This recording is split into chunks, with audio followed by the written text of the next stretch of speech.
அனைவருக்கும் என் இனிய வணக்கங்கள். நேற்றைய பகுதியின் தொடர்ச்சி. மகாபலிபுரத்தின் அருகில் கடும்பாடி என்னும் பகுதியில் இருந்து வந்த மக்கள் தாங்கள் குடியேறிய இடத்தில் அமைத்து கொண்டு வழிபட்ட தெய்வத்தை கடும்பாடி அம்மன் என்றும் கடுப்பாடி சின்னம்மன் என்ற பெயர்களிலும் அழைத்தனர். அதே போல கோலூரம்மன் என்பது வட இந்தியாவில் கோல்ஹாப்பூரில் இருந்து வந்தவர்கள் தெய்வ வழிபாட்டிற்காக கருதப்படுகிறது. இந்த கோலாப்பூர் அம்மன் என்பதே கோலூர் அம்மன் என்ற பெயரில் மருவி இருக்கிறது. கர்நாடகா, மகாராஷ்டிரா ஒட்டிய பகுதிகளில் வணிகங்களில் தெய்வமாக விளங்கிய நிமிஷாம்பாள் என்னும் தெய்வத்திற்கு சென்னையில் கோயில் கட்டப்பட்டு வழிபாட்டில் உள்ளது. போர்கள் நடைபெறும் போது பாடி வீடு அமைத்து தங்குவது மன்னர்கள் காலத்தில் இருந்து வந்த வழக்கம்.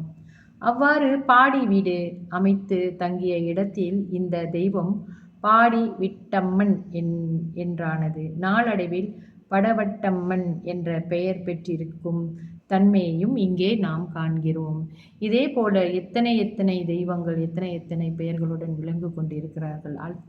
அத்தனை பெயர்களும் காரண பெயர்களாக இங்கே இருக்கிறது. அவரவர் ஊர் அவரவர் என்னென்ன மாதிரியான விஷயங்களுக்கு இந்த தெய்வங்களை இவர்கள் வணங்கி வந்தார்கள், எப்படிப்பட்ட அருள்களை இவர்கள் பெற்றுக்கொண்டார்கள் என்பதும் அவர்களுடைய நம்பிக்கை, எந்த மாதிரியான ஒரு விஷயங்கள் எல்லாம் இவர்களுக்கு கிடைத்திருக்கிறது என்பதை நாம் பார்ப்போம்.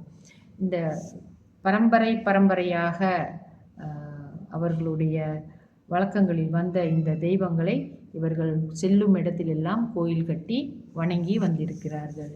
தொடர்ந்து இந்த பதிவின் தொடர்ச்சி இன்னும் இருக்குது. நாளைய தொடர்ச்சியில் நம்ம ஜேஷ்டா தேவி வழிபாடு சென்னையில் இருக்கிறது இல்லையா, அதை பற்றி கொஞ்சம் பார்ப்போம். ஜேஷ்டா தேவி என்பவர் யார் என்பதையும் பார்க்கலாம். தொடர்ந்து என்னுடன் இணைந்திருங்கள். நன்றி, வணக்கம்.